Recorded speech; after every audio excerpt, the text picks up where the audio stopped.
বর্তমানে বিজ্ঞানীরা তারা বিভিন্ন রকম মতবাদ দিয়েছেন যে পৃথিবী কিভাবে ধ্বংস হয়ে যাবে। কোনো কোনো বিজ্ঞানী এমন বলেছেন যে পাহাড় পর্বত সব ভেঙে পড়বে। কোনো বিজ্ঞানী বললেন পৃথিবী ধ্বংসের সময় পাহাড় পর্বত সব মসৃণ হয়ে যাবে। কেউ কেউ বললেন সমুদ্রের পানি ফুলে উঠবে। কেউ কেউ বললেন বিশ্বজগৎ ব্ল্যাক হোলের ভেতর ঢুকে যাবে। অনেক মতবাদ। পবিত্র কোরআনেও কিয়ামতের দিন সম্পর্কে বলা হয়েছে কিভাবে এই পৃথিবী ধ্বংস হবে।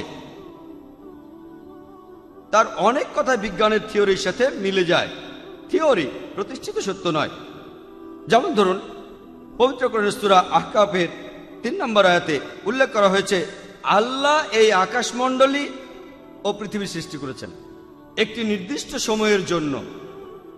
অর্থাৎ বলা হচ্ছে সবকিছুই একদিন ধ্বংস হয়ে যাবে। আর কোরআনে একথা অনেকবার বলা হয়েছে। যেমন ধরুন, পবিত্র কোরআনের সূরা কিয়ামার ৮ নম্বর আয়াত আর ৯ নম্বর আয়াতে বলা হচ্ছে যে চন্দ্র তখন হইয়া পড়িবে জ্যোতিহীন, সূর্য ও চন্দ্রকে একত্রিত করা হইবে যখন বিশ্বজগৎ ধ্বংস হইবে। এরপরে সূরা তাকবীরের ১ থেকে ৩ নম্বর আয়াত এবং ৬ নম্বর আয়াতে উল্লেখ করা হয়েছে যে সূর্য তখন নিষ্প্রভ হইবে, নক্ষত্ররাজি খসিয়া পড়িবে, সমুদ্র তখন স্থিত হইবে, পর্বত সমূহকে চলমান করা হইবে।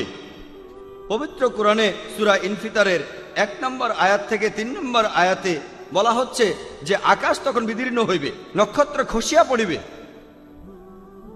পর্বতমালা ভাঙ্গিয়া পড়িবে।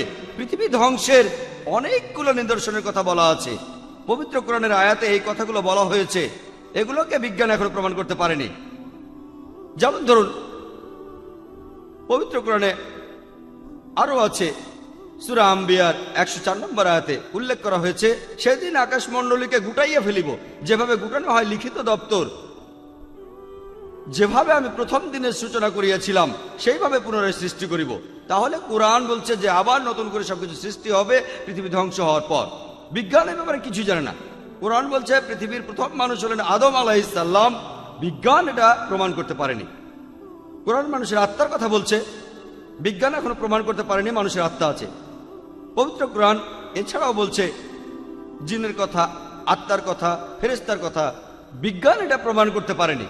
কোরআনে মৃত্যুর পর জীবনের কথা আছে, বিজ্ঞানে প্রমাণিত নয়। কোরআন বেহেশত আর দোজখের কথা বলছে, বিজ্ঞানে প্রমাণিত নয়। কিন্তু আপনারা যদি প্রশ্ন করেন, ভাই জাকির আপনি খুব সুন্দর লেকচার দিলেন, অনেক বৈজ্ঞানিক কথা বললেন, আপনি কি জিনে বিশ্বাস করেন, ফেরেশতায় বিশ্বাস করেন, আত্মায় বিশ্বাস করেন, পরকালের জীবনে বিশ্বাস করেন? এগুলো কি অযৌক্তিক নয়? আমি তখন বলবো না, এগুলো অযৌক্তিক নয়। এগুলো বিশ্বাস করার পেছনে যুক্তি রয়েছে। আমি অন্ধভাবে বিশ্বাস করছি না। পরকালের জীবনে, আত্মায়, বেহেশত আর দোজখে